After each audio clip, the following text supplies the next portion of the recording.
Hello everyone, Assalamualaikum warahmatullahi wabarakatuh. Introduce myself, my name is Devita Jasmine Nurul Aini. I wanted to tell you about examples of nonverbal communication. The first is nonverbal or echoing. In a negotiation, a person can gain the advantage by verbally expression his or her position first.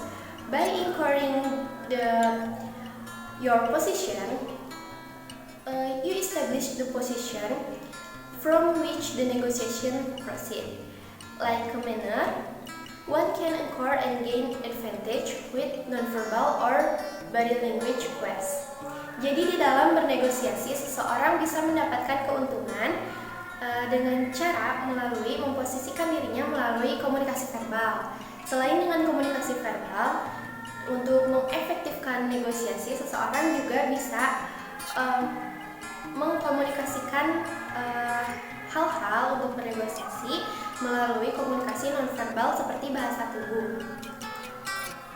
Next, in nonverbal communication with anchoring, there are two factors. The first is personal space and the second is first impression. Di dalam personal space atau ruang lingkup pribadi, seorang negosiator memiliki ruang pribadinya sendiri. Maka dari itu, dia mempunyai kedudukan yang lebih tinggi dari kita.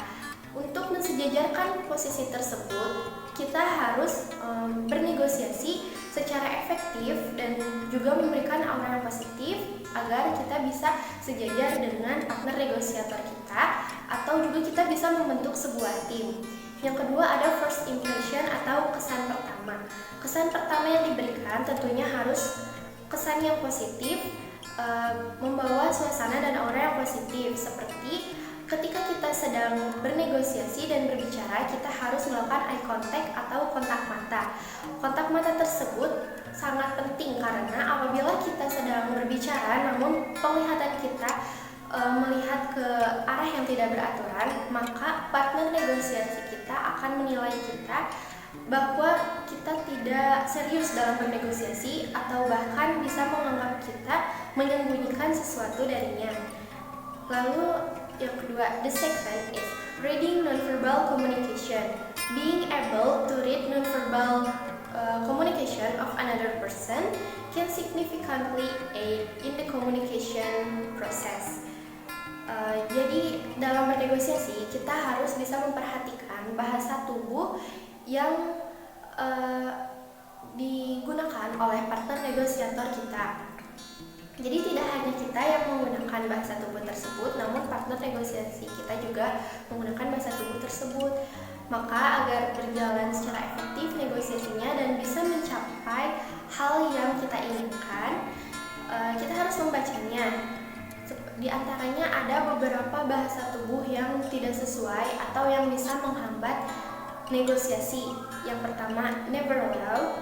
Lalu yang kedua, positive word but negative body language. Yang ketiga ada hands raised in a clenched position seperti ini.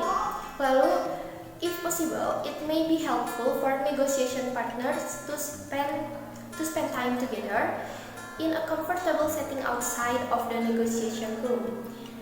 Jadi yang pertama tadi nervous laugh. Nervous laugh itu ketika kita sedang tertawa atau menertawakan sesuatu secara bersama dengan partner negosiator kita, namun kita tidak sefrekuensi dan seolah-olah tertawa tersebut dibuat-buat.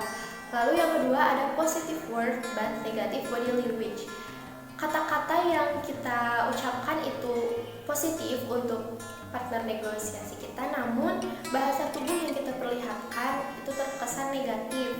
Seperti kita sedang memuji partner negosiasinya, namun bahasa tubuh kita seperti merendahkan gitu. Hands raised in a clenched position seperti ini akan membuat partner negosiasi kita menganggap kita sedang marah dan membuat kesan yang negatif. Lalu, if possible, it may be helpful for negotiation partners to spend time together in a comfortable setting outside of the negotiation room. Jadi apabila memungkinkan, kita bisa mengajak partner negosiasi kita untuk berdiskusi di luar ruangan negosiator sehingga suasananya lebih nyaman dan enak untuk bernegosiasi. Yang terakhir ada conveying receptivity. The way negotiation partner position their bodies relative to each other may influence how receptive each is to the other person message and ideas. Jadi seperti halnya tadi, bahasa tubuh partner negosiasi kita itu memberikan pesan dan sebuah ide-ide yang harus bisa kita baca dan kita pahami. Misalnya ketika partner negosiasi kita sedang berbicara, tatapan matanya sangat tajam ke arah kita, maka kita harus bisa mengetahui bahwa partner negosiasi kita itu sedang serius membicarakan hal tersebut. Maybe that's all. Mohon maaf apabila ada kesalahan dari ucapan dan tindakan. Terima kasih telah menonton. Wassalamualaikum warahmatullahi wabarakatuh.